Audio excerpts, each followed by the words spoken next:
estudar a Bíblia Sagrada. O capítulo 8 de Daniel, capítulo 8, verso 14, um verso bastante conhecido, onde nos diz: até 2300 tardes e manhã o santuário será purificado. É um verso bastante interessante, e o tema que nós estaremos estudando hoje, e talvez mais algum sábado, é o santuário celestial, centro da nossa esperança. Quando se fala, Daniel fala sobre até 2300 tardes e manhã, verifica-se que este 2300 dias profético começa com a ordem de Artaxerxes para restaurar e para edificar Jerusalém, e isso entra em vigor no ano 457 a.C. E tomando então isto como ponto de partida, havia ou há perfeita harmonia na aplicação de todos os acontecimentos preditos na explicação daquele período profético de Daniel 9, versos 25 a 27, que fala sobre a unção de Cristo e sobre a morte de Cristo. 69 semanas que a profecia destaca em primeira mão, ou seja, 483 anos, que é parte dos 2300 dias proféticos, deveria estender até o Messias, a unção de Jesus lá no Rio Jordão, quando João Batista o batiza e o Espírito Santo desce sobre ele em forma de pomba, e ouve-se uma voz dizendo: este é meu filho amado, em quem me comprazo. Perfeitamente alinhado com a profecia, exatamente quando se cumpriu os 483 dias, ou 69 semanas, Jesus foi ungido. Batismo, a unção de Cristo pelo Espírito Santo do ano 27 da nossa era, cumprindo assim exatamente a especificação profeta. Sim, mas no meio da semana, diz Daniel 9, 25 a 27, o Messias seria tirado. O Messias seria tirado. 3 anos e meio, exatamente, ou seja, no outono do ano 31, Cristo foi crucificado. Jesus foi crucificado. Ele expiaria, faria expiação, aniquilaria o pecado. Jesus, no outono do ano, ou melhor, na primavera do ano 31 de nossa era, ele foi crucificado. Exatamente 3 anos e meio depois da unção, do seu batismo. Então, as 70 semanas, ou seja, os 490 anos, eles deveriam pertencer especialmente aos judeus, como diz, 70 semanas estão determinadas sobre o teu povo. Pertenceria, então, esses 490 anos aos judeus. Então, ao expirar esse período profético, a nação de Israel selou a sua rejeição de Cristo quando a perseguição aos seus discípulos começou a ser implacável. No ano 34, ano da morte de Estevão, grande perseguição contra os cristãos, contra os que criam em Jesus, contra aqueles que pregavam o Jesus morto e também ressuscitado. Agora então os apóstolos voltam-se para os gentios. E havendo então terminado esses primeiros 490 anos, que é a primeira parte dos 2300, restariam então mais 1810 anos para cumprir-se exatamente as 2300 tardes e manhã. Contando então, desde o ano 34 da nossa era, mais 1810 anos, vai-se ao ano de 1844. Então o anjo me disse: o santuário será purificado. Todas as especificações precedentes da profecia se cumpriram, todas, inquestionavelmente, no tempo designado, conforme a profecia de Daniel 8. Daniel 8, 14 e Daniel 9 também. Daniel 9, 25 a 27. Neste cálculo, tudo era muito claro, muito harmonioso e cumprindo-se exatamente ao pé da letra a profecia no ano de 1844. Uma coisa é purificação do santuário em 1844. Deus, porém, ele dirigiu o seu povo nesse tempo, quando se cumpre a profecia das 2.300 tardes de manhã. Deus vai dirigindo o seu povo nesse período, nesse momento do cumprimento.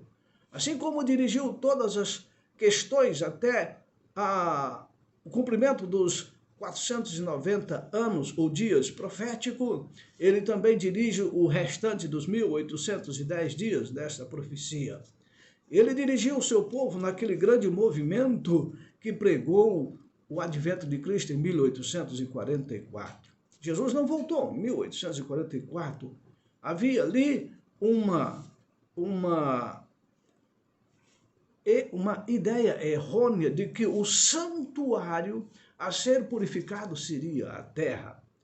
Mas como Deus dirigiu o movimento, se havia erro, sim.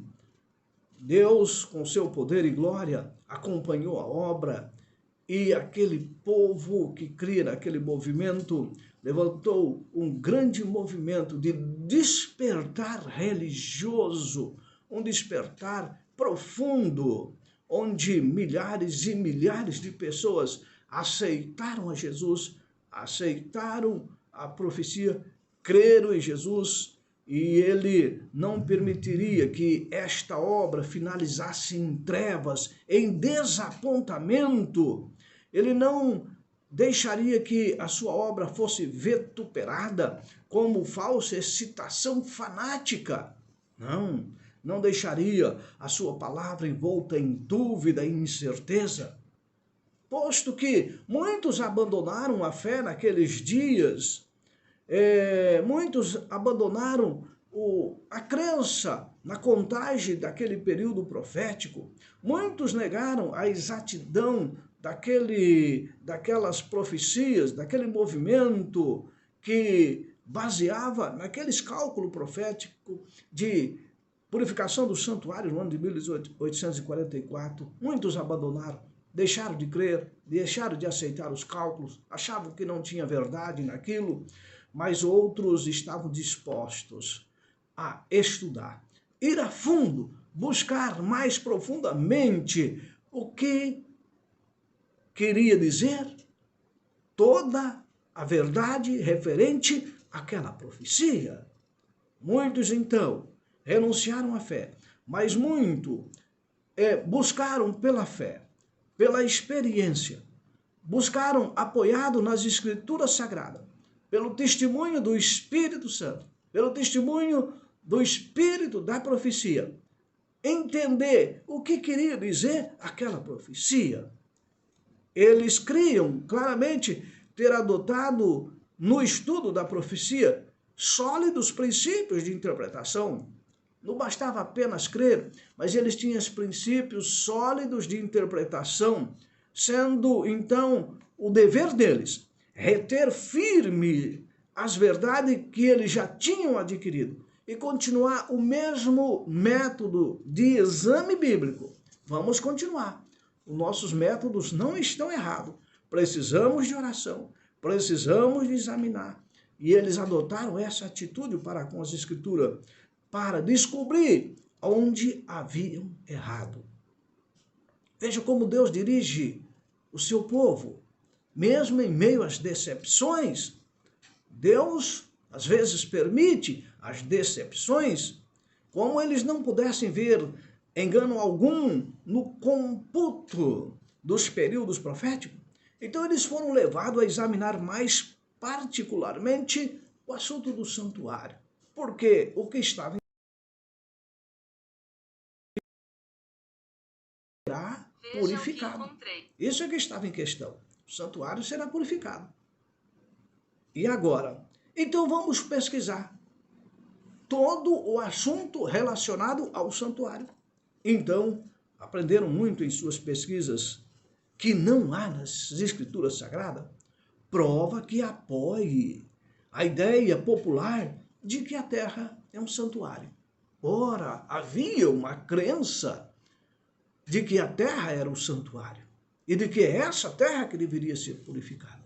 E quando vão buscar profundamente estudar o assunto do santuário, não tinha essa ideia nas Escrituras, não encontraram provas de que a ideia popular de que a terra era um santuário fosse verdade. Não encontraram essa prova nas Escrituras. Então, eles acharam na Bíblia uma completa explicação do assunto do santuário, quanto à natureza do santuário, quanto à localização do santuário, os serviços do santuário, e buscaram então o testemunho dos escritores sagrados, testemunhos tão claros, tão amplos, que punham acima de qualquer dúvida assuntos referentes ao santuário. E eles buscam em tantos textos escriturísticos, e eles olham Paulo dizendo aos hebreus, onde ele diz, ora, também, o primeiro tinha ordenança de culto e um santuário terrestre, porque um tabernáculo estava preparado, o primeiro, em que havia o cordeiro, a mesa, os pães da preposição, ao que se chama de santuário. Paulo escrevendo aos hebreus. E ele continua, mas depois do segundo véu, estava o tabernáculo, que se chama o Santo dos Santos, que tinha o incensário de ouro, a arca do concerto, coberta de ouro, toda em redor, em que estava um vaso de ouro, que continha o maná, a vara de Arão, que tinha florescido, as tábuas do concerto, e sobre a arca os querubins da glória, que faziam sombra do propiciatório. Hebreus 9, verso de 1 a 5. Ao analisarem esse texto, eles começam a perceber que Paulo aqui está se referindo este santuário, ele está se referindo ao tabernáculo construído por Moisés, não terra, como tabernáculo ou como santuário. E eles olham e percebem que Deus disse a Moisés, e me farão um santuário, para que eu habite no meio deles. O desejo de Deus, meus queridos ouvintes, queridos e amados irmãos, sempre foi habitar no meio do seu povo. Então ele pede para Moisés construir o santuário. Me faça um santuário para que eu habite no meio de vocês. E o santuário que Paulo vai se referir aqui é a tenda, o tabernáculo ou o santuário. O santuário construído por Moisés, ordem dada por Deus para ser a morada terrestre do Altíssimo. E me farão um santuário, diz Deus a Moisés. Esta foi a determinação de Deus. Quando este estava lá no Monte Sinai, Deus ordenou a Moisés, me faça um santuário. E ali Deus deu todas as especificações, deu todo o modelo, deu toda a planta do santuário. Os israelitas, então, naquele momento, eles estavam a jornadear pelo deserto. E o tabernáculo, então, ele foi construído de maneira que pudesse ser levado de um lugar para outro. Imaginou? Era uma estrutura grande, era uma estrutura magnificente. E assim, como fazer uma estrutura grande, magnificente, que pudesse ser levada pelo deserto, carregada? Só para a gente ter a ideia, as paredes eram feitas de tábua em sentido vertical. ricamente chapeadas de ouro, colocada com encaixes de prata, enquanto o teto se compunha de uma série de cortinas ou cobertura, sendo as de fora de peles, as do interior de linho fino. Eram belamente trabalhadas aquelas cortinas, aquela cobertura. Também tinha sido trabalhado ali os querubins, a arca da aliança, a mesa dos pães da preposição, o candelabro ou candeeiro, o altar de incenso, o altar de sacrifício, a bacia para se lavar. Enfim, eram muitos móveis, todos belamente trabalhados. Obra de artífice, obra de Deus, inspirada pelo Espírito Santo. O Espírito Santo capacitou aqueles artífices a construírem aqueles móveis. Além do interior, além do pátio interior, ou melhor, do pátio exterior, onde estava o altar das ofertas queimadas, consistia também o tabernáculo, propriamente dito, em 2 compartimentos, o lugar santo e o lugar santíssimo, separado por uma rica e bela cortina, ou véu, que a Bíblia chama, um véu idêntico cerrava a entrada do primeiro compartimento. Perceba, havia ali o pátio, o grande pátio do santuário, onde os filhos de Deus vinham para adorar, para estarem para adoração. E lá dentro, aliás, neste pátio estava então a tenda, ali construído essa bela tenda, no tamanho, na altura, no modelo adequado. No lugar santo estava o castiçal do lado sul, com 7 lâmpadas a iluminar o santuário 24 horas por dia, representando Jesus, a luz do mundo. Dia e noite estava ali ela acesa. E diante do véu que separava o lugar santo do Santíssimo, estava o altar de ouro para o incenso, aquele incenso que representa as orações do santo, do qual aquela fragrante nuvem com as orações de Israel ascendiam diariamente a Deus, representada ali pelo altar de incenso. Perceba, no lugar santíssimo estava a arca, que era o receptáculo de preciosa madeira, cobertura de ouro, depositária das tábuas de pedra sobre as quais Deus escrevera a lei dos 10 mandamentos. Isso, aquela arca da aliança, dentro dela estava então o quê? Estava as tábuas dos 10 mandamentos que Deus escreveu com seu próprio dedo lá no Monte Sinai. E acima da arca, e formando a cobertura desse receptáculo sagrado, daquela caixa, aquela arca, estava uma tampa chamada de propiciatório. Uma tampa que era uma magnificente obra de artífice. E em cima, 2 querubins, todo feito de ouro, e um voltado com a face para o outro, mas olhando para dentro da arca, um de cada lado. Tudo trabalhado em ouro maciço. Neste compartimento, a presença divina se manifestava na nuvem de glória entre os querubins. Estudo do santuário que os estudantes lá de 1844 vão estudar profundamente para entender o que era o santuário. E eles continuam descobrindo que depois da localização dos hebreus em Canaã, aquele tabernáculo que foi construído por Moisés, aquele tabernáculo móvel, que era levado pelos levitas de um lugar para o outro no deserto, Eles tinham a função, os levitas, de construir, de levar, de carregar, de montar, desmontar. E toda a obra do tabernáculo estava na mão dos levitas. Então, estudando sobre o santuário, eles descobriram que esse santuário móvel, ele foi substituído pelo Templo de Salomão.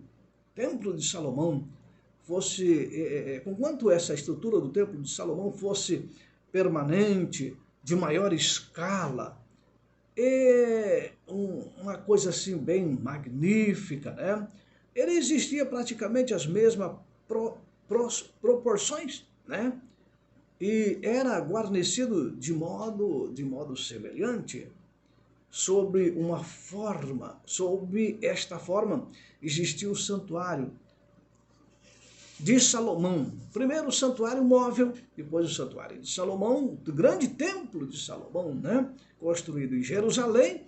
E ele passou por algumas invasões, destruição. O templo de Salomão esteve à ruína, foi saqueado pelos babilônios e outras nações, e até a destruição completa dele no ano 70 depois de Cristo, na nossa era, né? Na nossa era, no ano 70, e ali então, realmente o templo ele foi destruído completamente, né?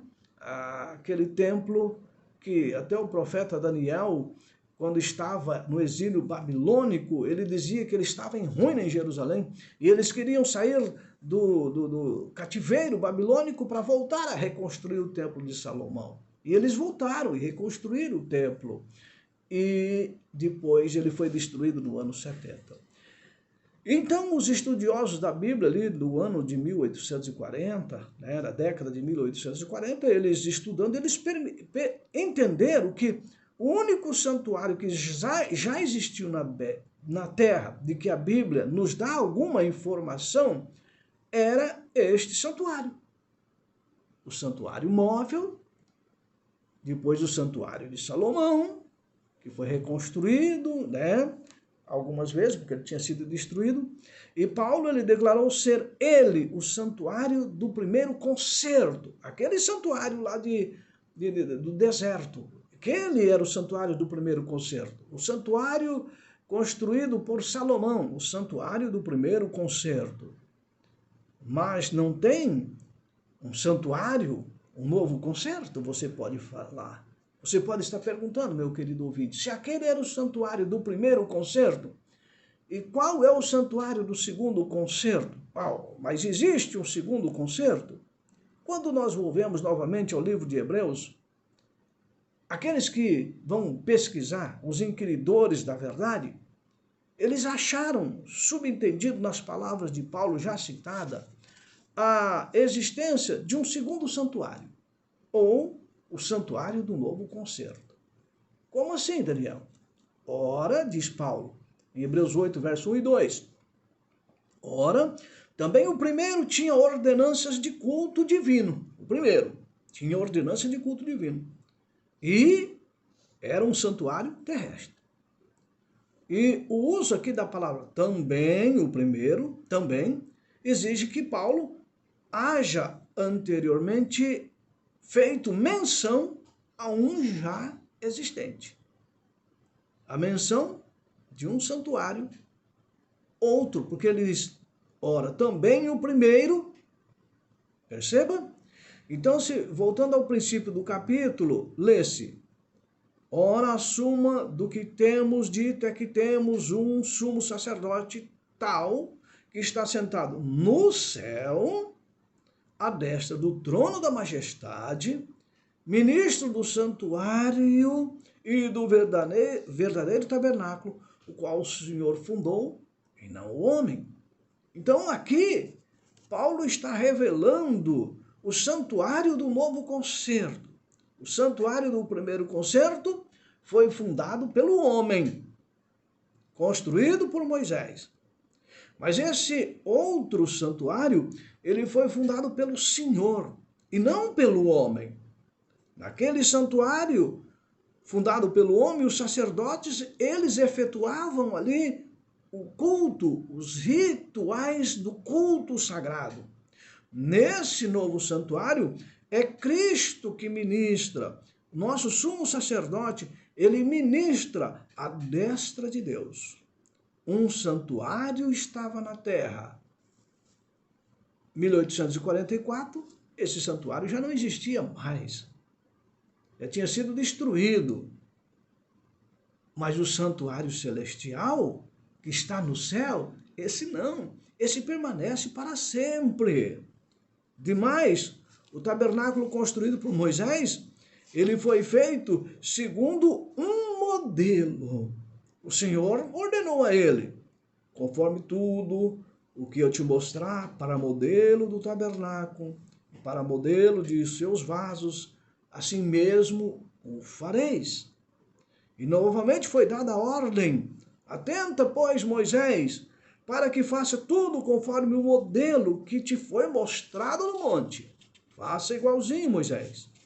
E Paulo, então, ele diz que o primeiro, construído por Moisés, por ordem de Deus, era uma alegoria para o tempo presente, em que se oferece tanto dons e sacrifício, que seus lugares santos eram figura das coisas que se acham no céu, que os sacerdotes que ofereciam dons segundo a lei serviam de exemplar,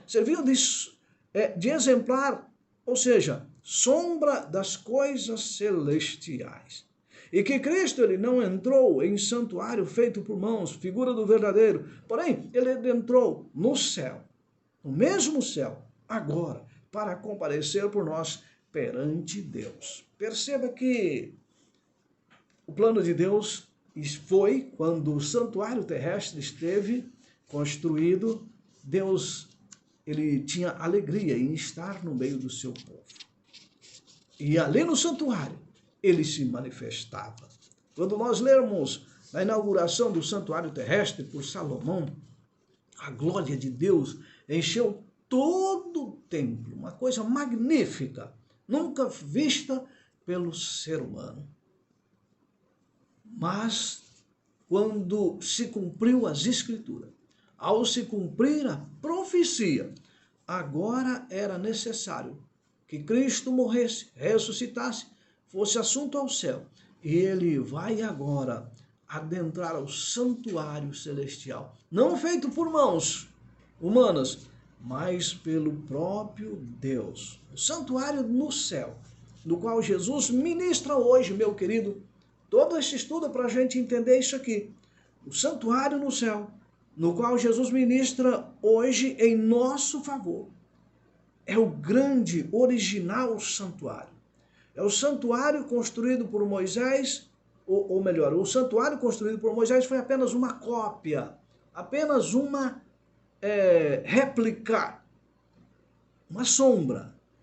Deus pôs o seu espírito sobre os construtores do santuário terrestre. Deus pôs o seu espírito.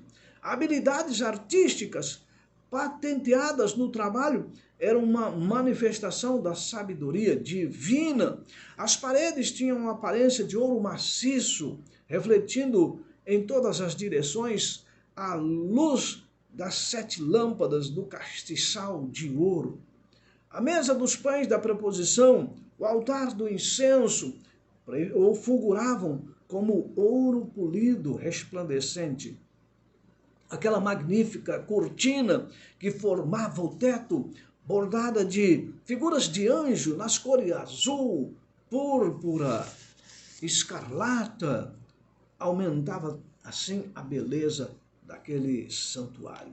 E além do segundo véu, estava ali a sagrada Shekinah, a visível manifestação da glória de Deus, antes a qual ninguém, a não ser o sumo sacerdote, poderia adentrar, estar na presença da Shekinah e viver. Somente o sumo sacerdote. O esplendor sem par daquele tabernáculo terrestre, então, refletia a vista humana, a glória do templo celestial em que Cristo, o nosso precursor, ministra por nós perante o trono de Deus. O santuário celestial é a morada do Rei dos Reis, em que milhares de milhares o servem, milhões de milhões estão em pé diante dele, não de seres humanos, ok? Mas das suas criaturas divinas, dos seus anjos em poder. E sim, nós poderemos um dia estar em pé no seu santuário. Sim, aquele templo repleto da glória do trono eterno, onde estão serafins, seus resplandecentes guardas, e eles velam a face em adoração ao Rei dos Reis. Sabe, meus queridos, não poderia encontrar na estrutura mais magnificente que haja erigido a mão humana, senão um pálido reflexo da sua intensidade e glória. Sim, o santuário construído por Moisés, depois construído por Salomão, nada mais é, nada menos do que um pálido reflexo da imensidão, da imensa glória de Deus e do santuário celestial. Contudo, meus queridos, importantes verdades relativas ao santuário celestial, a grande obra ali levada a efeito hoje, pela redenção do ser humano, eram todas ensinadas no santuário terrestre. Perceba que o que o santuário celestial nos ensina hoje, o que as verdades sobre o santuário nos ensinam, as verdades sobre o santuário do santuário terrestre já ensinava nos dias de Moisés, nos dias de Salomão. Todas as lições do santuário terrestre revelam as lições do santuário celestial. Todas as verdades, a beleza do santuário terrestre, revelam a beleza do santuário celestial, em que Cristo entrou para comparecer perante Deus por nós. E hoje ele ministra no santuário celestial em seu favor. Ah, meus queridos, o segundo templo, ele é mais glorioso. O segundo santuário, quem ministra é o sumo sacerdote celestial. É o Deus eterno, aquele que se fez pecado por nós, aquele que se entregou por nós. É ele que ministra por mim e por você. Ah, meu querido, o santuário terrestre foi destruído. Aí o santuário celestial permanece para sempre. O santuário terrestre, os sacerdotes, eles eram impedidos pela morte de continuar. Mas no santuário celestial, o nosso Deus, ele é eterno. Há esperança no santuário celestial. Sim, lá Jesus ministra a seu favor. Lá Jesus ministra ao meu favor. Lá ele intercede por você. De lá ele comanda as ordens para cuidar de você, para proteger você, para salvar você, para cuidar desses pequeninos seres humanos. Portanto, meus queridos, no santuário celestial, a esperança, a salvação, a graça e misericórdia. Vá com confiança junto ao trono da graça, ao santuário celestial, onde Jesus ministra por mim e por você. Vamos adentrar o Santo dos Santos pela fé, confiando que Deus te abençoe. Deus nos abençoe. Que possamos aprender essas lições e entender que Jesus é o nosso sumo sacerdote ministrante do santuário celestial. Sábado que vem a gente vai continuar esse assunto tão magnífico e importante. Vamos orar, Pai querido. Obrigado, porque o Senhor nos deixou lição, ou lições importantes através do santuário terrestre. E agora o Senhor ministra no santuário celestial em nosso favor. Obrigado, ó Pai, pelo seu sacrifício, o qual nós podemos ter acesso ao Pai, junto ao trono da graça. Que as portas do santuário celestial se abra a cada momento para cada fiel filho teu que vai contrito junto ao trono da graça, ó Pai. Te agradecemos e te louvamos por tudo em Cristo Jesus. Amém e amém. Queridos, que Deus lhe abençoe. Dê um feliz sábado, um bom final de semana. Espero você no próximo programa, se assim Deus nos permitir. E até lá.